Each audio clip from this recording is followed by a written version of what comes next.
Hello boxing fans, Chris here from cmboxing.co.uk. Yep, it's Friday, which can only mean one thing. It's time for another weekly news report. And with less than a week to go before the pairs step into the ring, we start with the latest build-up to Whyte versus Parker. And earlier today, in fact, it was announced that Jerome Miller will be part of the Scotsman's box office team for Fight Night. This does not come as any real big surprise, as he has recently just signed for matching in America, and of course I'm sure you all saw the big bust up he had with Anthony Joshua when they were announcing his fight with Alexander Povetkin in New York earlier this week. Don't worry, I'll come on to all of that later. But in the build-up, Whyte said that he enjoys training away from home. He admits that training for a big fight can be difficult, but he loves training away from London, and he seems to have got himself reason to settle with a training base in Leicester. Now again, this does make a lot of sense for a lot of boxers that they prefer to be at home with all their home comforts and family around them.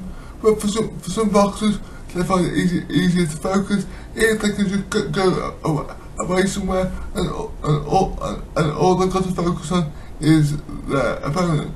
And it looks like Whyte has found that in Leicester, and if that works for him, then all well and good. Staying with the build up for this fight this week, Whyte has called into question Parker's bravery. Now, I think that's a little bit harsh. Parker was the first man to take Anthony Joshua 12 rounds last time out.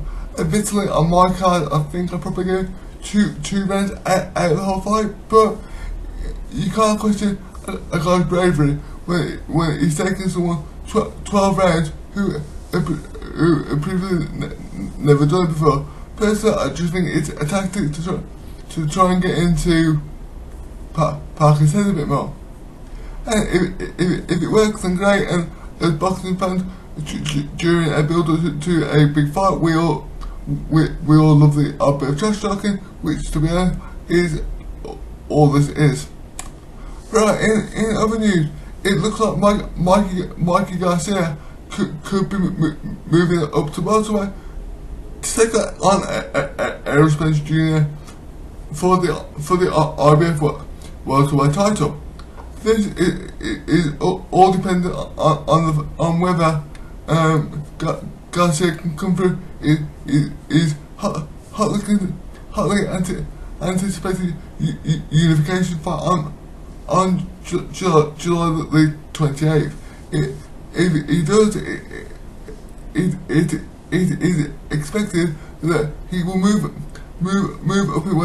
in weight to take on Spence for the IBF World title at welterweight. If this does happen, this will, believe it or not, be Mikey Garcia's fifth world title in a fifth different weight division, which you have to admit is some achievement. Personally, I hope it does happen, because I think it will be a really hotly contested fight. Whether Garcia can take his punching power up another weight division, we'll have to wait and see, but it should still be a good fight. Now, it looks like Billy Joe Saunders has been ordered to defend his world title against Andreas, and Andreas is that he's ready to rumble with the current world champion.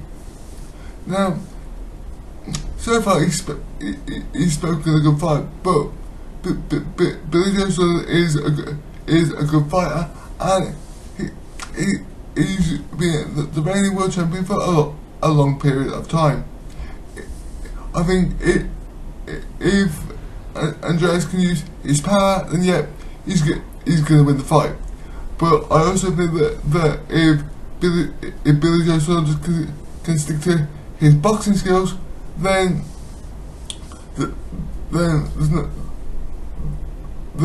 Saunders should definitely be able to retain his title.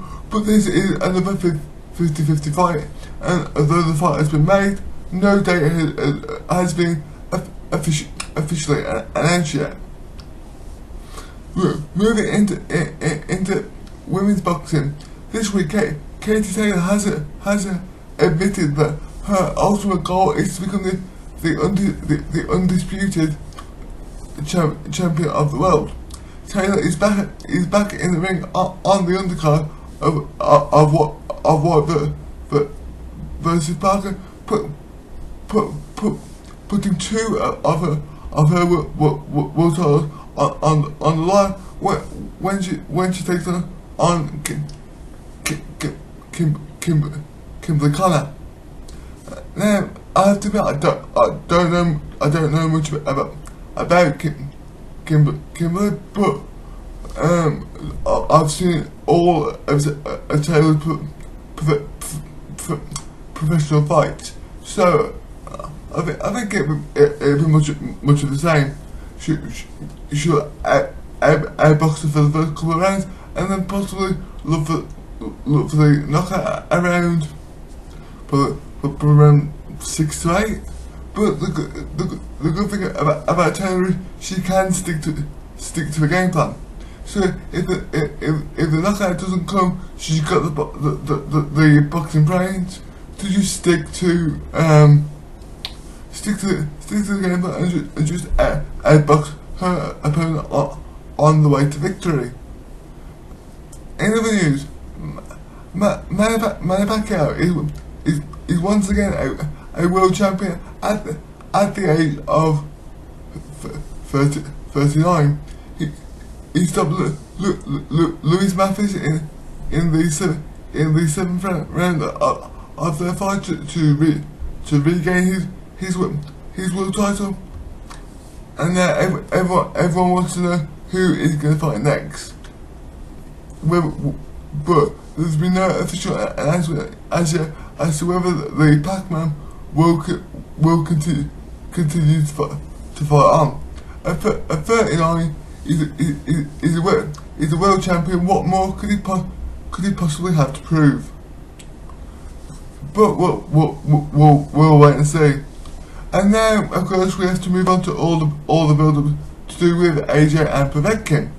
The build-up started on Thursday with a press conference in New York.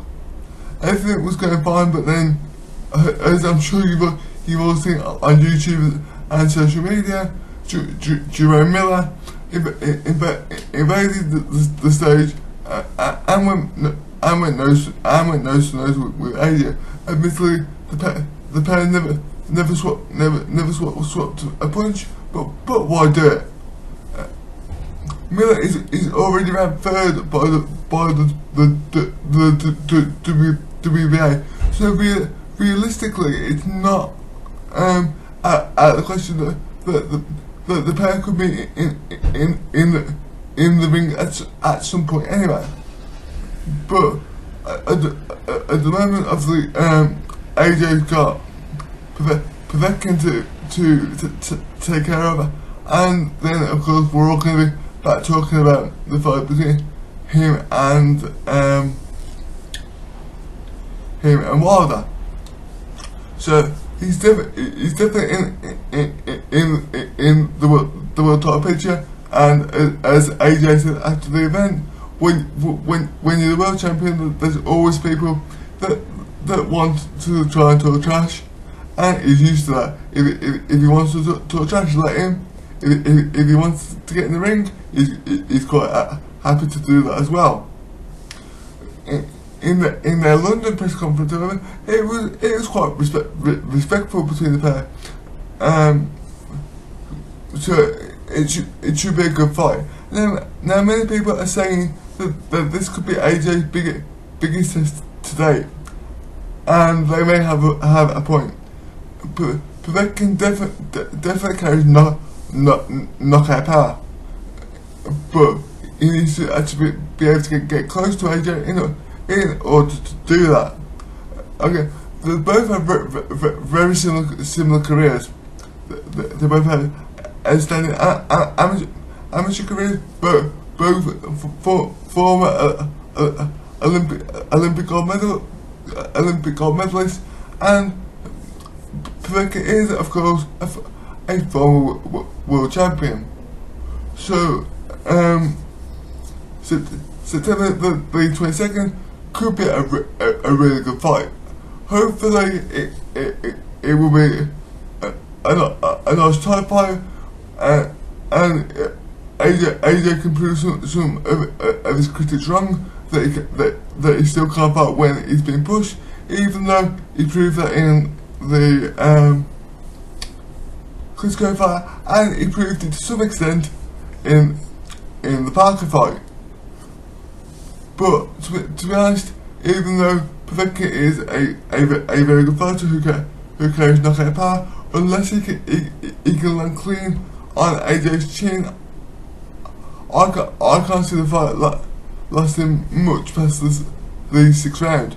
Because okay, last time Povetkin took out David Price. Now, no disrespect to David Price, but he has got a fair bit of glass in his jaw.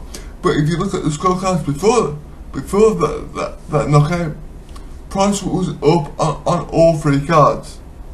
So if he's struggling to get past the log of David Price, and he needs the knockout to win the fight, what's he going to be like against a much better all-rounded boxer when it comes to fighting AJ? But again, we'll have to wait and see. I'm sure that the build-up will be something special, and fight night itself is definitely going to be one of those occasions that you're going to want to be there for. In case you didn't know, tickets go on general sale on Tuesday the 24th at 9 AM. You can get your tickets from StubHub or from Wembley themselves. Right, finally, this is the final story of the week, and finally a Brit wins in Germany as Rocky Fielding stopped Tyron's edge in the 5th round of their title fight last weekend. Now I don't know whether you saw it, but it was definitely one of Rocky Fielding's best performances. Pardon the pun, but it was a true Rocky story. Because if you look at Fielding's career, he's definitely done things the hard way. He's gone from fighting on small hall shows and fought his way all the way up to fighting for a world title and winning it away from home, which, as we all know, and as a lot of fighters know, that is not an easy thing to do, especially in Germany. But I'm finding out, okay, Fielding, in my opinion, lost the first 3 rounds. He started coming into his own around about the end of round 3, but it wasn't enough for him to win the round.